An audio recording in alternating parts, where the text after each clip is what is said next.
population study was conducted to evaluate coronary artery disease in general population. A cohort of 700 patients underwent coronary angiography to evaluate geographic distribution of coronary arteries throughout the heart. Which of the following was likely the most common finding in this cohort? Tell me.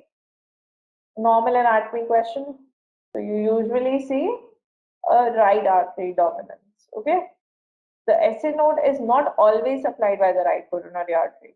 Okay. And the SA node is not always supplied by the left coronary artery. Right. But you usually there is a right coronary artery dominance in the when it supplies to the left the SA node. Got it? You usually get 80% of the times, 80-85% of the times, the SA node is supplied by your right coronary, and in 10 to 15% of the times, it is supplied by the left circumflex. Okay?